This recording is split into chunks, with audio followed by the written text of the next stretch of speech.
Hey everyone, it's Jessica Young here with Young Transporters, and today's video we are going to be talking about things you consider before getting in the box truck game. I dispatch for a lot of box trucks, and over time I have learned so many lessons, and we're actually carriers ourselves. So hopefully the knowledge that we have learned over time will help you maybe consider getting into it, or just making sure that you're properly prepared before you get into the box truck game. First thing is count the cost. A lot of people don't realize how expensive it is just to get your authority, which is really step one. You want to set up your authority. That is going to range anywhere between, I would say, $5,000 to $6,000, and that takes time. So once you apply for your authority, that's not just something that you get overnight. A lot of times you have to wait. Average is about 21 days until your authority goes active. So make sure that you're putting some money aside for that. The second thing is insurance. Insurance is expensive, y'all. Depending upon what type of truck you're looking to add onto the insurance, it's expensive. And don't try to go for the cheapest insurance. I have ran into situations with dispatching for certain carriers where certain brokers can't use them because of the insurance that they carry, or the insurance that they got the insurance through. So that's very important. Sometimes cheapest is not always the greatest. So make sure you just look, do your research, ask around. There's so many different groups on social media that you can ask around and see what's the best type of insurance, but you want to get insurance that is A graded, and you want to make sure that it's insurance that mostly all brokers is willing to let you carry their loads. The next thing is factoring. I do not actually dispatch for any carriers that don't have factoring set up. And the reason for that is if you set up a book a load with a broker, you are not guaranteed that money the next day. You're not guaranteed that money 30 days later, 60 days later, 90 days later. I have ran into some situations where a driver hasn't gotten paid for over 90 days from a broker. It's just not worth it. A lot of people say, well, they offer quick pay. Yeah, but you're still relying on that brokerage to do the right thing by paying you.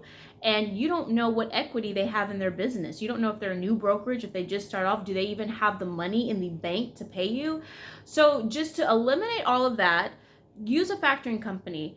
Factoring companies normally charge around 2 to 5%. But it's well worth the money. You get your money 24, 48 hours. Like I said, you can Google, you can go on social media, find out what's a great factoring company. Personally, we use TAFs, but I heard OTR is good. I've heard RTS is good. So just make sure you do your research on that, but you want to set up factoring because you want to make sure that the loads that you're running for, you're getting paid, and you're honestly going to need that money your first 30 days being over the road to make sure that while you're running loads, you're getting money the next day so you can have it for fuel or stuff like that, because it definitely adds up over time. So make sure you set up factoring. The next thing is dispatch services. This honestly is completely up to you. I know some drivers that are okay doing dispatch servicing themselves. They can dispatch themselves. They want to find their own loads. It really kind of just depends upon the carrier. Typical dispatch service is about 8 to 10% that you're going to pay. 10% honestly being on the higher end. If you are hiring somebody at 10%, and honestly I'm speaking for my own self with having a dispatch business, make sure that they're knowledgeable in the business. Make sure that it's not just a dispatch company that they took a 5-minute course and now they're dispatching your truck. You want them to have some experience if you're paying on the higher end, I would say, of 10%.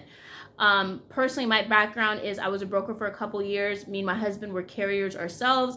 We know this business inside and out. You want your dispatcher to know the business inside and out, know how to deal with brokers, know how to negotiate on your terms, and just know how to run your truck. And you also want to gain knowledge from them as well in the business because you're just starting off. So who's going to help you with that? So if you're going to pay 10%, make sure it's somebody that has the experience that you're needing, especially being a new carrier. IFTA, it really kind of just depends on what type of truck you have. If you are going to have IFTA, if not, then you don't have to worry about it. If you do get IFTA, then you are going to have to pay that quarterly, and that's taxes that you're going to have to pay quarterly. Fuel. Fuel anywhere ranges from about $500 to $1,000 for a box truck a week, depending upon how much you're running. If you're over the road, these are numbers being over the road, and we'll talk a little bit about that later, as far as why you want to be over the road your first 60 days in a box truck. But fuel, a lot of carriers don't realize how expensive it is for fuel. And trust me, I'm telling you all, I run through carriers all day long with dispatching services, and I hear so many times, well, I gotta sit for a day or two because I have to wait till my money comes in from the factoring company so I can have fuel to get to the next pickup.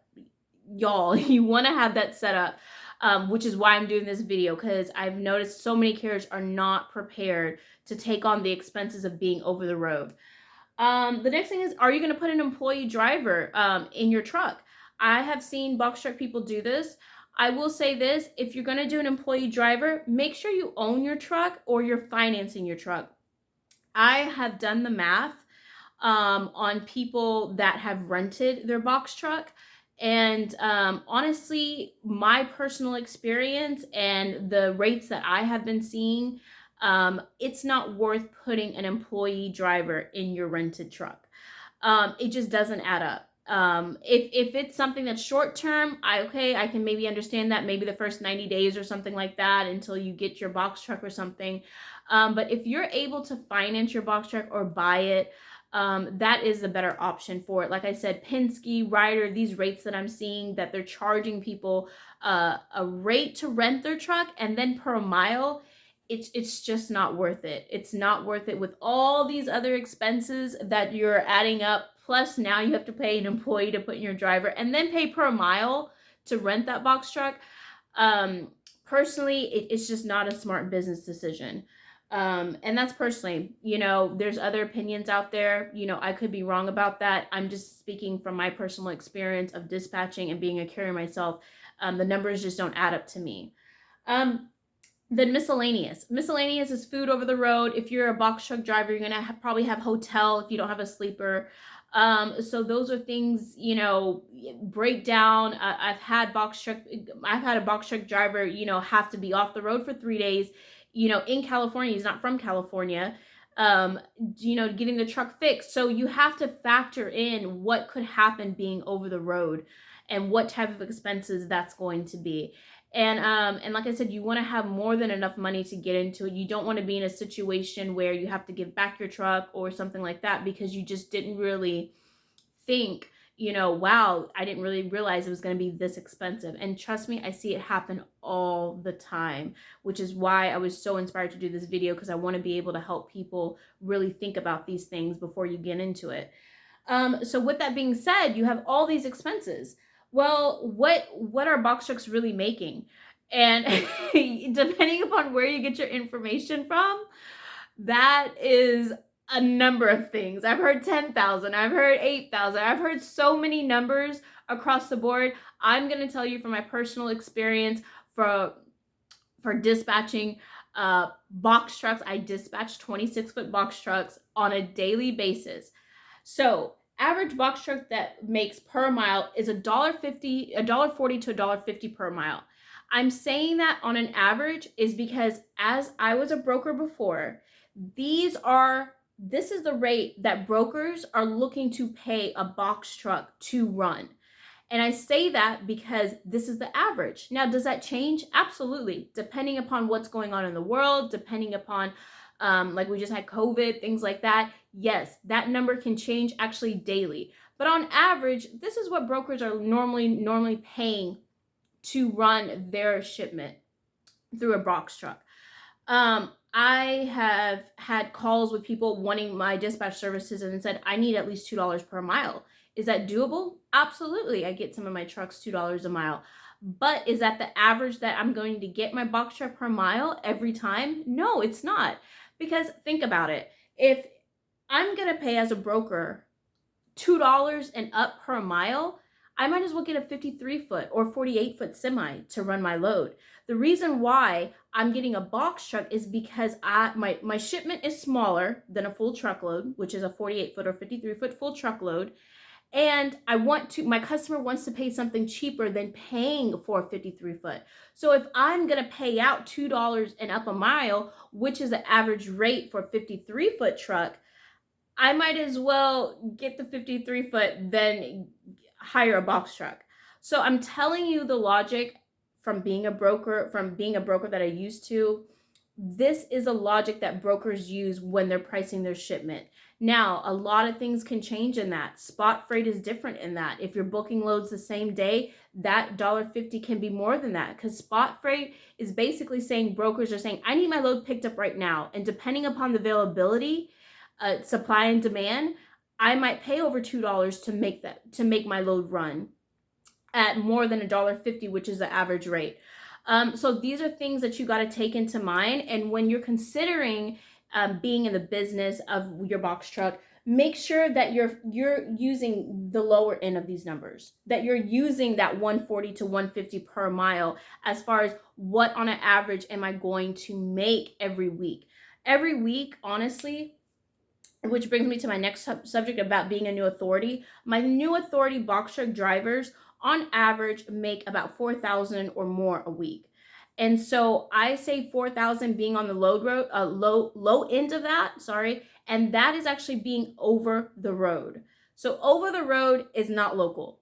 Over the road is basically we are booking spot rates. So we are booking loads the same day, going to wherever is paying the most. That is being over the road.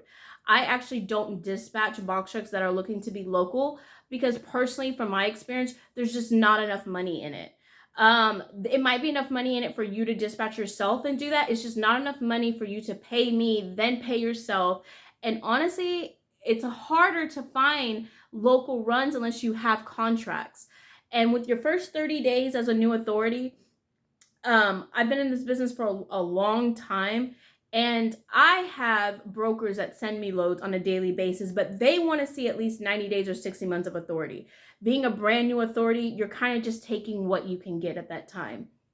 So you definitely need to be looking at this 140 to 150 per mile, is because you're taking what you can get until your authority matures a little bit more, where you can get better freight, or you can get contracted freight, or you're getting freight from brokers there's brokers that don't even post on the load boards.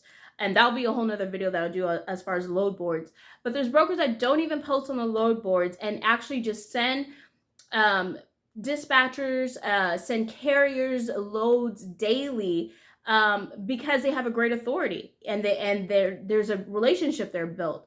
So you definitely want to think about that coming into it. You're just trying to make some money. Think about it as, I'm going to be making on the low end about 140, maybe even lower per mile, until I can mature my authority a little bit, or find a dispatcher that has that experience, that knows what they're doing, and probably can get you a little bit more than that.